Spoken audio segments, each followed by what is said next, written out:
pleased to hold another press conference today because of the events unfolding after the committee session of last Monday, when our colleague, who I hope will still be able to join us this morning, asked Pfizer a question, and the answer was really what made the news. Put in a nutshell, the cat is out of the bag. It was a gigantic lie, what they told us, that these vaccines would prevent you catching this virus or would prevent transmission. Well, none of that was true, as it turns out. And based on that lie, all of the mandates, all of the lockdowns, all of the non-pharmaceutical measures as wearing masks, staying at home, curfews, all of that was based on that gigantic lie. And yet, they will not acknowledge it. No, they just go ahead with whatever they want to do with us. I would like to point out a couple of things from the EU Commission's action plan, EU response to COVID-19, preparing for autumn-winter 2023.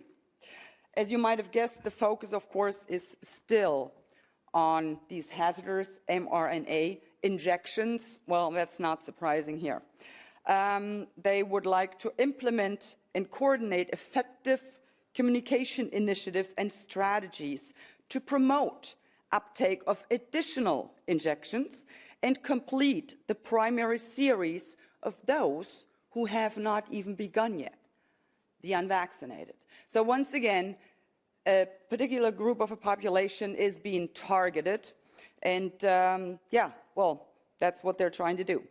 They would like to increase vaccine confidence by debunking mis- and disinformation.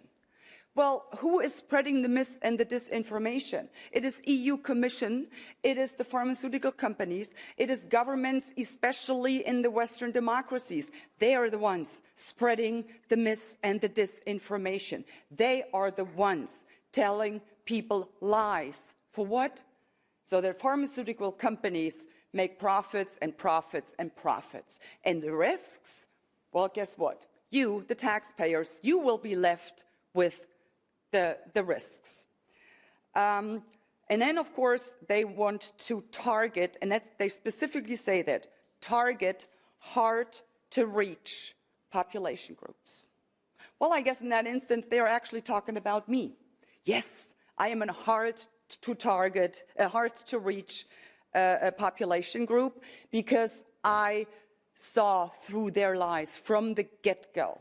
I'm still unvaccinated, and I will remain unvaccinated. I will not inject a poisonous substance into my body, point blank. So go ahead and try to target me. Good luck with that. Then, of course, they go on with the gaslighting, labeling vaccine hesitancy, this is what they call it, as anti-Western and anti-EU. Can you believe this?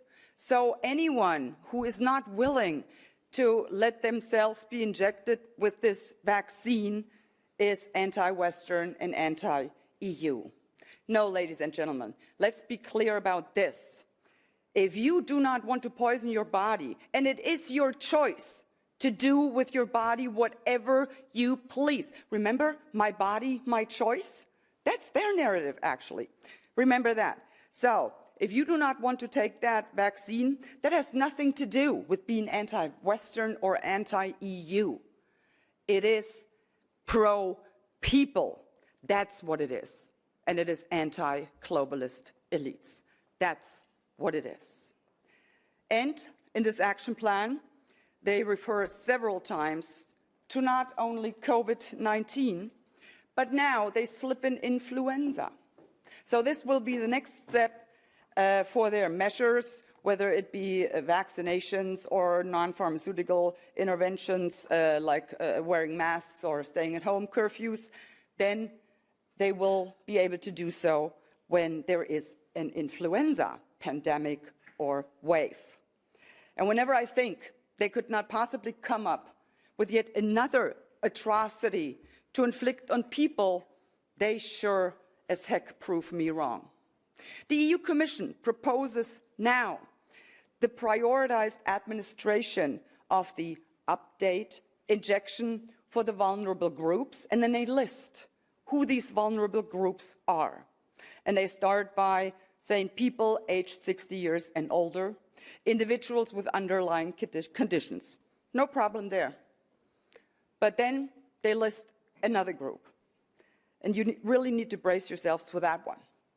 The vulnerable group among those who should be given priority to take this update vaccine are pregnant women. I have never heard anything more despicable than that, because the point is this: they do not know what this vaccine does to the unborn child. They simply have no clue. And yet, now they're pushing it on pregnant people. And keep in mind, there has been a drop in birth rate. We don't know why that happened. You would expect the opposite of that. I mean, people were locked down. Remember what happened when they had a blackout in New York in the 70s? 9 months later, they were like babies left and right. But not this time. People were locked up for months in their homes. Nothing. Drop in birth rate? Interesting question. And these are the questions that we should be asking.